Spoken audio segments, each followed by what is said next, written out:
Shalom saudara-saudara, selamat bertemu kembali. Terpujilah nama Tuhan oleh karena kasih karunia-Nya. Pada sahabat ini kita akan mendengarkan firman Tuhan, mudah-mudahan memberikan kepada kita kekuatan dan juga semangat menghadapi hari-hari yang penuh dengan tantangan ini. Kita bersatu dalam doa. Bapa di sorga, kami sudah siap untuk mendengarkan. Biarlah firman-Mu yang akan dibentangkan sebentar boleh menguatkan kami, menghibur kami, dan memberikan semangat yang baru menghadapi hari-hari yang begitu genting di hadapan kami. Tuhan sudah mau datang, kami sudah rindu untuk bertemu. Kiranya firman ini Engkau urapi. Berkati juga hamba-Mu yang menyampaikan. Dalam nama Yesus kami berdoa dan mengucap syukur. Amin.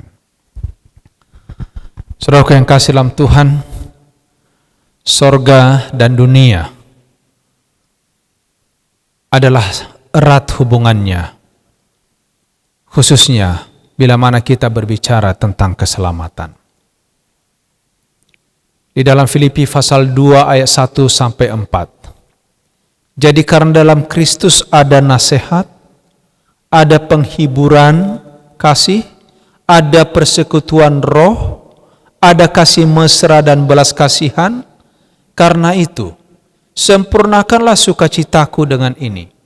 Hendaklah kamu sehati sepikir dalam satu kasih, satu jiwa, satu tujuan, dengan tidak mencari kepentingan sendiri atau puji-pujian yang sia-sia. Sebaliknya, hendaklah dengan rendah hati yang seorang menganggap yang lain lebih utama daripada dirinya. Dan janganlah tiap-tiap orang hanya memperhatikan kepentingannya sendiri, tetapi kepentingan orang lain juga. Saudaraku yang kasih dalam Tuhan, bila mana kita mengikuti kata-kata demi kata-kata dalam ayat ini, kita bisa melihat satu kerinduan yang luar biasa agar kita ini memiliki kesatuan dengan Kristus. Ingat doa Tuhan Yesus di dalam Yohanes pasal 17, bahwa di dalam doanya berkali-kali kata-kata Yesus supaya kita satu. Saudaraku yang kasih dalam Tuhan, kerinduan sorga agar kita ini dipersatukan kembali dengan mereka, dengan Dia. Dipersatukan dengan Allah kita. Bagaimana caranya supaya kita boleh dipersatukan kembali? Kita harus sehati, sepikir, satu jiwa, satu tujuan. Dan itu baru bisa terjadi apabila kita tidak mencari kepentingan diri sendiri atau puji-pujian yang sia-sia. Itu hanya bisa terjadi apabila kita boleh menganggap orang lain lebih utama dari kita. Dan kita memperhatikan bukan hanya kepentingan diri sendiri, tetapi juga kepentingan orang lain. Saudaraku, saya mau katakan kepada kita, gereja kita ini sebenarnya harusnya lebih baik dari yang lain. Saudara harus lebih baik dari orang lain. Oleh karena saudara sudah terima kebenaran firman Tuhan. Karena saudara itu sudah menjadi anggota keluarga Allah. Namun saudaraku yang kasih, perlu tanda tanya kepada diri kita sekarang. Apa betul kita ini sudah lebih baik dari orang lain? Apa betul kita ini sudah lebih baik untuk melayani orang lain? Apa betul kita ini sudah benar-benar menghargai orang lain? Itu pertanyaan paling besar sekarang saudara. Karena dalam kasat mata kita bisa melihat sekarang ini, orang-orang yang mungkin kita rasa tidak layak, orang-orang yang kita rasa tidak punya kebenaran, tapi mereka menghidupkan itu di dalam kehidupan mereka. Saudara, kita tidak seperti katak dalam tempurung yang merasa bahwa kita ini pemilik dunia ini sendiri. Saudara-saudara, ada banyak orang di luar diri kita ini yang mungkin jauh lebih baik. Dan itu menjadi tantangan buat saudara dan saya. Saudara-saudaraku yang kasih dalam Tuhan, marilah kita mempersatukan pikiran kita sekarang dengan pikiran Kristus. Karena apa yang dipikirkan Kristus hanyalah keselamatan dunia ini, keselamatan saudara dan saya.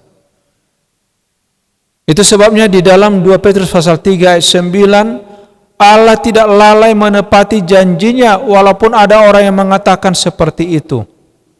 Karena Allah sebenarnya bukan lupa kapan dia datang, tidak, tetapi dia tidak mau manusia ini binasa. Dia mau supaya bertobat. Saudara-saudaraku yang kasih dalam Tuhan, bagaimana itu bisa terjadi? Disinilah sebenarnya Tuhan menunggu saudara dan saya agar kita mau bekerja sama, sehati, sepikir, satu tujuan, yaitu untuk penyelamatan. Saudara yang kasih dalam Tuhan, roh sorga bukan roh kebencian. Roh sorga bukan roh permusuhan. Roh sorga bukan roh mementingkan diri. Tidak ada keselamatan untuk diri sendiri. Tidak ada Tuhan rencanakan hanya kita yang mau makan sendiri, senang sendiri. Tetapi Tuhan mau supaya kita ini justru menjadi saluran berkat kepada orang lain. 1 Korintus 1 ayat 10 firman Tuhan katakan, tetapi aku menasihatkan kamu saudara-saudara, demi nama Tuhan kita Yesus Kristus, supaya kamu seia sekata dan jangan ada perpecahan di antara kamu. Tetapi sebaliknya, supaya kamu bersatu, sehati sepikir. Yang kedua, kita ini harus bisa merasakan perasaan orang lain, satu rasa. Ibrani pasal 4 ayat 15, sebab imam besar kita, sebab imam besar yang kita punya, bukan imam besar yang tidak dapat turut merasakan kelemahan-kelemahan kita. Sebaliknya sama dengan kita, ia telah dicobai, hanya tidak berbuat dosa. Apa artinya saudara? Yesus merasakan apa yang saudara rasakan dan saya rasakan. Bedanya ialah kita berbuat dosa, tapi ia tidak berbuat dosa. Itulah sebabnya sekarang ini kita mari kita meluruskan pemikiran kita, mengarahkan pemikiran kita, perhatian kita adalah kepada Kristus. Semua mata kita, semua hati kita, pikiran kita dari berbagai sisi kehidupan ini, mari kita arahkan kepada Yesus. Saudaraku yang kasih, kenapa? Karena walaupun kita berbeda latar belakang, berbeda pendidikan, berbeda selera, berbeda semuanya, tapi kita sedang dipersatukan di dalam tubuh Kristus. 1 Korintus 12 ayat 22 dan 21, memang ada banyak anggota, tetapi hanya satu tubuh. Jadi mata tidak dapat berkata kepada tangan, aku tidak membutuhkan engkau. Kepala tidak dapat berkata kepada kaki, aku tidak membutuhkan engkau. Saudaraku yang kasih dalam Tuhan, itulah sebabnya kenapa firman Tuhan ini penting buat kita hari ini. Kita rindu, kita mau menghargai satu dengan yang lain. Merasakan bahwa orang lain itu penting. Jangan pernah menyepelekan orang lain. Dan keselamatan bukan hanya milik saudara sendiri, tapi milik semua orang. Dan inilah tugas kita, supaya kita rendah hati di hadapan Tuhan. Saudaraku yang kasih,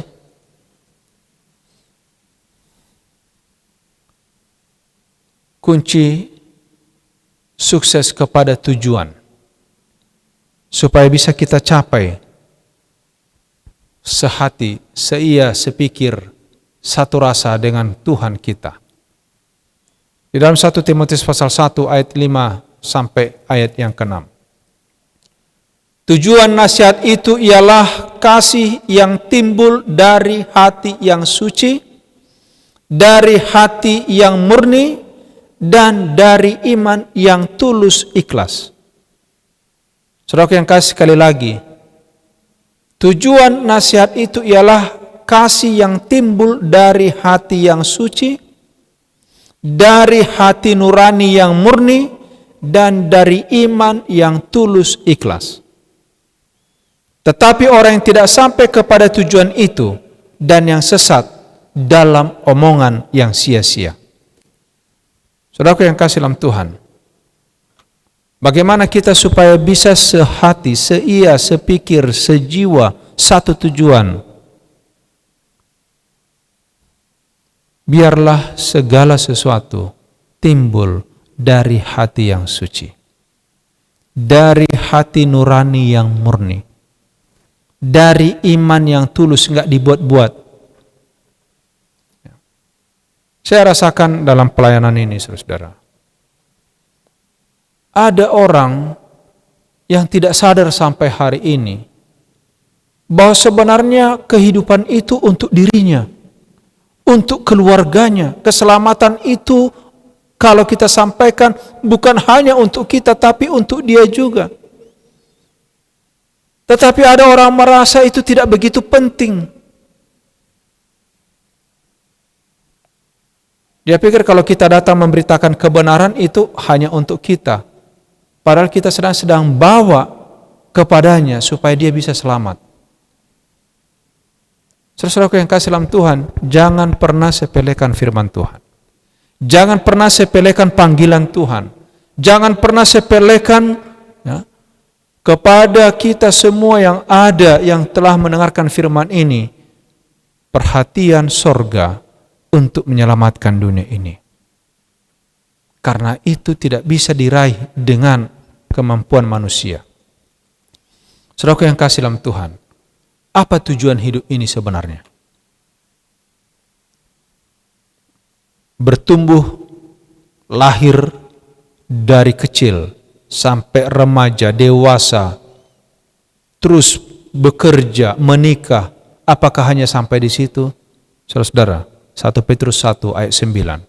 Karena kamu telah mencapai tujuan imanmu, yaitu keselamatan jiwamu. Saudara yang kasih dalam Tuhan, ini perlu menjadi pemikiran kita. Kita hidup bukan hanya sekedar bertumbuh menjadi dewasa. Bukan untuk hanya sekedar mendapat pekerjaan. Sudah memiliki anak, istri, cucu dan lain sebagainya.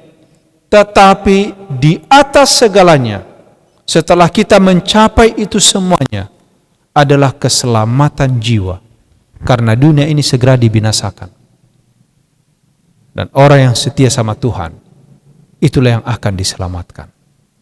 Saudaraku yang kasih, inilah yang menjadi hal yang baik bagi kita. Di dalam beberapa menit ini saya mau sampaikan.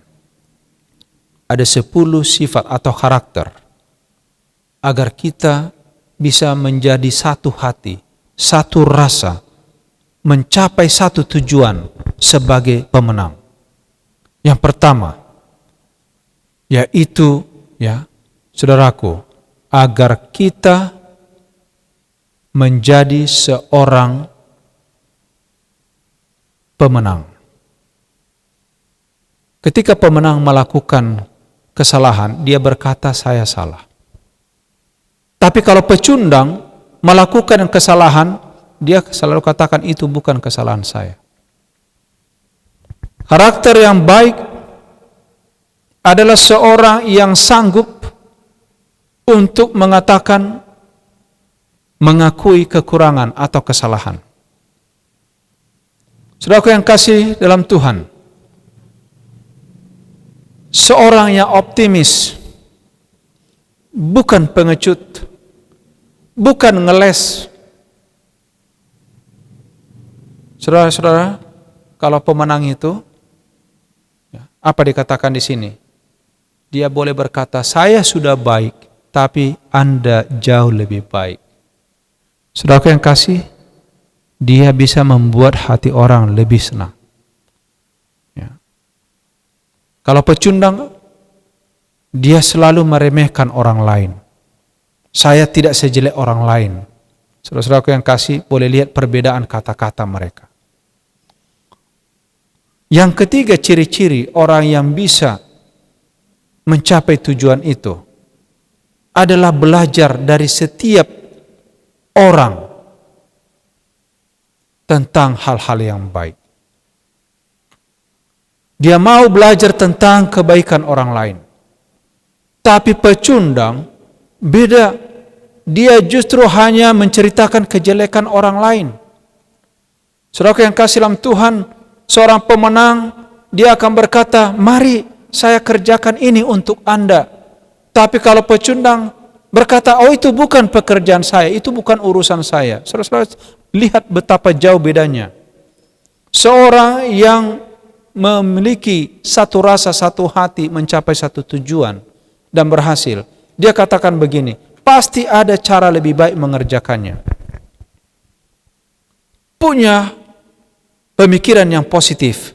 Tapi kalau pecundang, oh begitu doang pekerjaannya. Selalu menilai segala sesuatu itu dengan remeh dan tidak memberikan semangat. Saudaraku yang kasih, ini kutipan yang perlu mungkin kita pikirkan sama-sama. Mereka yang tidak mau bekerja sama dengan Allah di dunia ini, tidak akan bekerja sama dengan Dia di surga. Tidak akan membawa mereka ke surga. Tidak aman. Saudaraku yang kasih dalam Tuhan, ingat ini baik-baik. Orang yang tidak mau bekerja sama dengan Tuhan di dunia ini tidak aman dibawa ke surga. Seluruh surga memandang gereja dengan perhatian yang sangat mendalam untuk memperhatikan apa yang dilakukan anggota gereja secara perorangan untuk menerangi mereka yang ada di dalam kegelapan. Saudara-saudaraku, mari ingat tanggung jawab kita. Orang yang memiliki semangat Kristus, perasaan Kristus itu adalah mereka yang selalu berkata, ini sulit tapi mungkin untuk dilakukan. Kalau orang-orang yang pecundang itu, yang tidak mau diselamatkan itu, apa yang mereka pikirkan? Oh ini mungkin tapi sangat sulit untuk mengerjakannya. Selalu melihat dari apa? Dari sisi yang negatif. Saudaraku yang kasih, yang ketujuh, orang-orang yang memiliki pikiran Kristus, yang memiliki perasaan Kristus itu, oleh karena tujuannya adalah keselamatan, selalu mempunyai rencana untuk maju. Tapi kalau pecundang, justru hanya cari alasan doang. Saudara-saudara, tidak ada waktu lagi untuk berpangku tangan. Jangan seorang pun berpendapat bahwa mereka bebas untuk berpangku tangan dan tidak melakukan apa-apa. Saudara-saudara, kenapa? Sebab sangat, di sini dikatakan sangat tidak mungkin diselamatkan seorang pemalas dan yang tidak ada kegiatan. Saudara yang kasih dalam Tuhan, ini ditulis dalam The Colporteur Evangelis halaman 38. Lalu apa yang dilakukan orang-orang yang memiliki pikiran Kristus? Mereka itu selalu mempunyai komitmen untuk berbuat yang terbaik buat Tuhan, buat orang lain. Kalau pecundang, saudara apa? Janji-janji doang, PHP, pemberi harapan palsu. Orang-orang yang memiliki pikiran Kristus dalam diri mereka, mereka akan membuktikan pelayanan mereka kepada orang lain. Pelayanan mereka di dalam gereja, apalagi kalau mereka sudah punya tugas. Hati-hati saudara. Saudara-saudara yang sudah diurapi di dalam gereja, yang sudah ditunjuk oleh jemaat menjadi pengurus-pengurus jemaat. Saudara bertanggung jawab kepada Tuhan untuk melakukan tugas itu. Secara manusia melihat apa yang saudara lakukan. Tetapi jauh dari itu, saudara sedang bertanggung jawab, mempertanggungjawabkan pekerjaan itu kepada Tuhan. Hati-hati saudara, jangan tugas yang diberikan kepada saudara sebagai pelayan jemaat, saudara tidak lakukan, maka saudara akan mendapatkan ganjaran dari Tuhan. Karena semua itu ada artinya, ada gunanya. Di sini saya bacakan ada catatan sorga. Dunia ini membutuhkan para misionaris, anggota bekerja yang sudah disucikan, dan tidak ada seorang pun, ingat saudara, tidak ada seorang pun tertulis namanya dalam buku sorga sebagai orang Kristen jikalau ia tidak mempunyai semangat misionaris. Saudaraku, saya mau tantang kita semua sekarang ini. Ada berapa saudara boleh catat di hadapan Tuhan hari ini jiwa yang saudara bawa? Atau paling tidak ada mungkin saudara lihat langsung secara fisik dibaptiskan di hadapan saudara. Tetapi orang yang sudah saudara bagikan tentang kebenaran, berapa orang? Bolehkah saudara catat dalam diri saudara? Tetapi ingat, catatan sorga tidak luput. Saudaraku, sekali lagi, catatan sorga. Dunia ini membutuhkan para misionaris, anggota bekerja yang sudah disucikan, dan tidak ada seorang pun tertulis namanya dalam buku sorga sebagai seorang Kristen jikalau tidak mempunyai semangat misionaris. Saudaraku yang kasih, lebih hebat lagi, jikalau anggota-anggota gereja tidak memegang pekerjaan ini secara perorangan. Apa itu? Mengabar Injil, bersaksi. Mereka menunjukkan bahwa mereka tidak mempunyai hubungan yang hidup dengan Allah, dan nama mereka tertulis dalam daftar hamba-hamba yang malas. Saudara yang kasih, seorang yang memiliki pikiran Kristus, yang mempunyai tujuan yang sama seperti Kristus, mereka adalah menjadi bagian dari jawaban. Tetapi pecundang, mereka justru bagian dari masalah. Cari masalah melulu, buat masalah melulu, mempersulit pekerjaan Tuhan. Saudara yang kasih dalam Tuhan, mari kita memeriksa diri sendiri. Kita tidak perlu periksa orang lain. Saya pun memeriksa diri saya. Pada saat saya sampaikan pekabaran ini, saya sedang berkaca apakah saya sudah ada di dalam semua kategori ini. Saudara yang kasih dalam Tuhan, jangan takut gagal. Tolong ingat kalimat ini. Jikalau engkau gagal 99 kali dalam 100, tetapi berhasil menyelamatkan satu jiwa itu dari kebinasaan, engkau telah melakukan satu perbuatan mulia dalam maksud Kristus. Testimonies jilid 4 halaman 132. Saudara yang kasih, ini sehubungan dengan apa yang ditulis dalam Kisah pasal 18 ayat 9. Pada satu malam berfirmanlah Tuhan kepada Paulus di dalam satu penglihatan. Jangan takut, jangan takut. Teruslah beritakan firman dan jangan diam. Jadi saudara, mari kita sampaikan pekabaran ini kepada dunia. Yang terakhir, pemenang yang memiliki pikiran Kristus, sehati, satu jiwa, satu perasaan, satu tujuan, adalah mereka ini tuntas menyelesaikan masalah. Kalau pecundang tidak, mereka membiarkan masalah. Saudara-saudaraku yang kasih dalam Tuhan, Yakobus pasal 4 ayat 17 katakan, jadi jika seorang tahu bagaimana ia harus berbuat baik, tapi ia tidak melakukannya, ingat saudara, ia berdosa.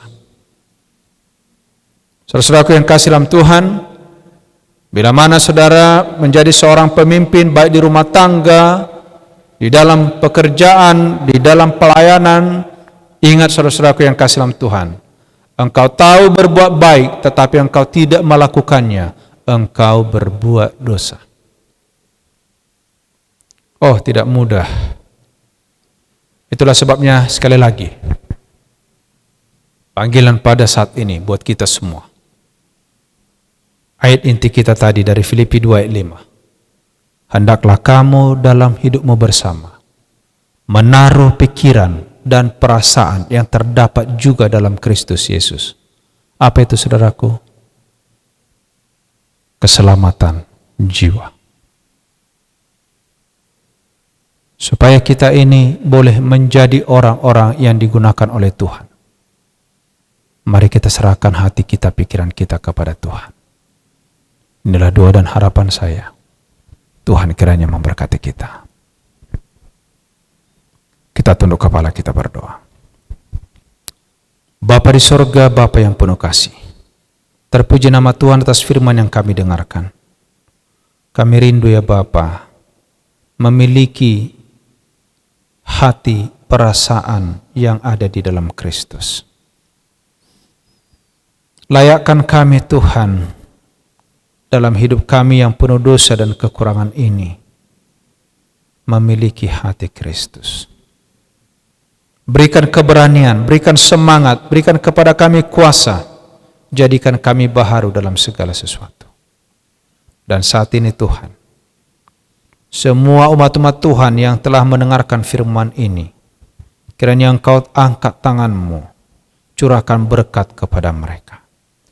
Tuhan memberkati engkau dan melindungi engkau. Tuhan menyinari engkau dengan wajah dan memberikan kasih karunia. Tuhan menghadapkan wajahnya kepadamu dan memberi engkau damai sejahtera. Kiranya kasih karunia Tuhan Yesus, kasih Allah Bapa, serta persekutuan Roh Kudus memelihara engkau, menyelamatkan engkau dari sekarang sampai selama-lamanya. Di dalam nama Yesus kami sambut berkat-Mu. Amin.